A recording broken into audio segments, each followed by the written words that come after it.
This here is my gas gun, the Sig Sauer LT.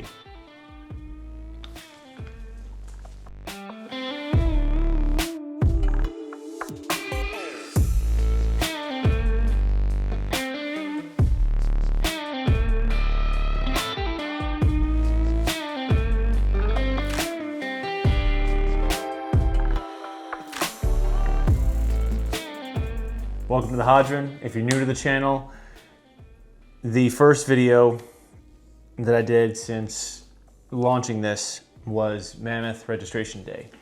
But prior to going down the rabbit hole that is the Mammoth Sniper Challenge, my teammate and I, the same one I'm going to Mammoth with, decided to take on the Tactical Games Sniper Challenge.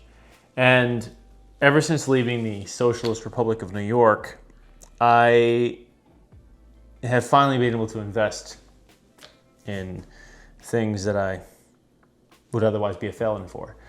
But one thing I wanted to do was tackle something before Mammoth. And I had stumbled upon the Tactical Games on Instagram and then the subsequent Sniper Challenge after that. What's interesting is the rules state that one teammate has to run at least 5.56 or 308, and that one of us has to have a limited magnification at 10 power. Yeah, guess who got that? I did. Mostly because he already had more powerful optics for his rifles, and I was buying this whole thing brand new. We're gonna go tip to butt here and talk about it a little bit. I'll go through everything that's on the rifle, and then we'll talk about how it performed at the range when we found ammo that it liked. And spoiler alert, it was fantastic. Performed incredibly well.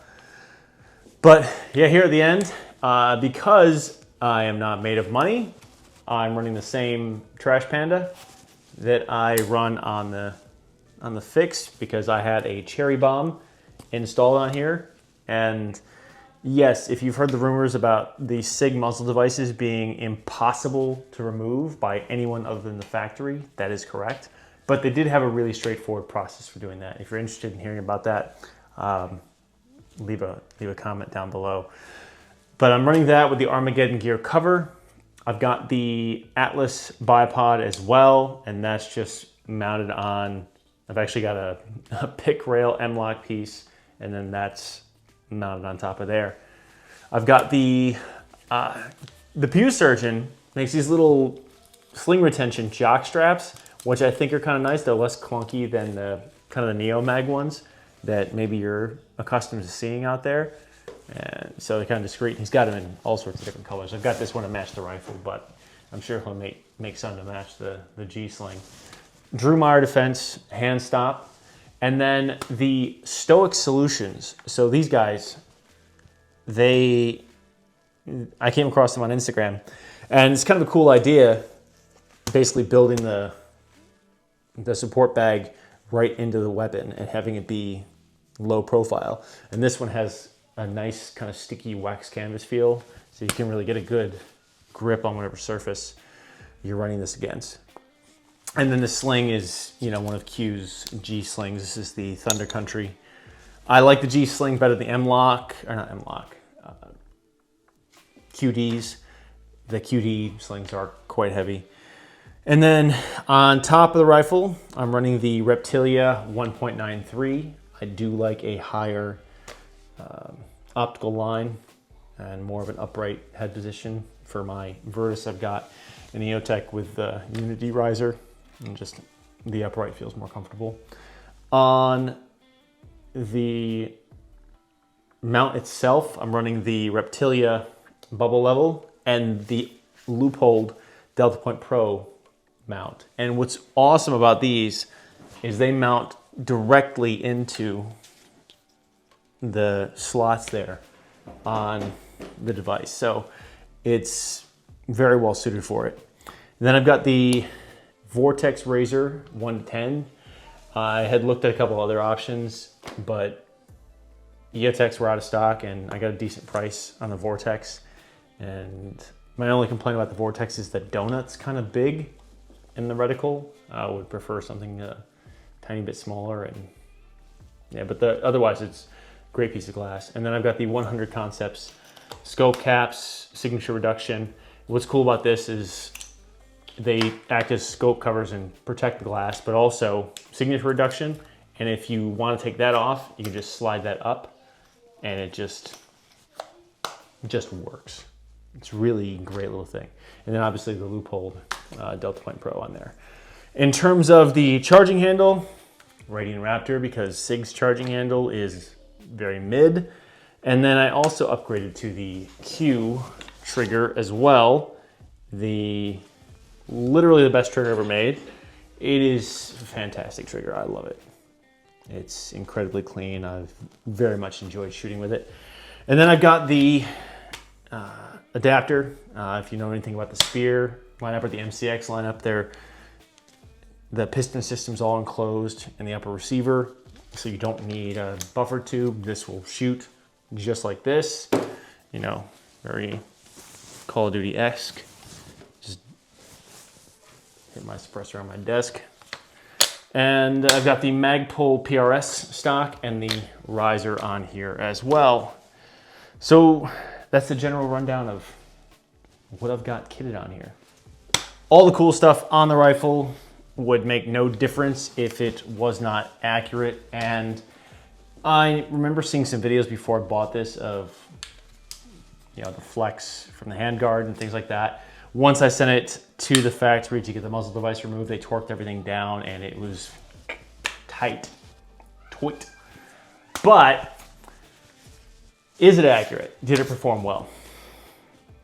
Well, I took it out and I had gotten some 77 grain AAC ammo and I hadn't chroned anything, and you know, results were unpredictable, groups weren't that great. And then I finally went out and did a session at Mission Ridge where I grouped them indoors, and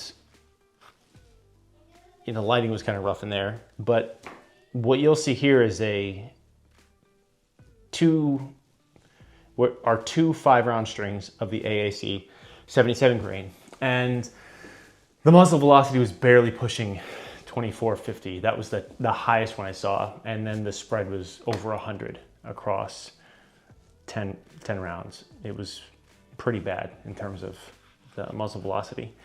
And then I tried the Bone Frog Sierra Tip Match Kings, and those were much better. But then the one that I landed on that I absolutely love is the Bone Frog 77 grain Barnes Match Burner OTM. And this here is a 15 round string at 100 yards with a 10 power optic, and yeah, it performed beautifully.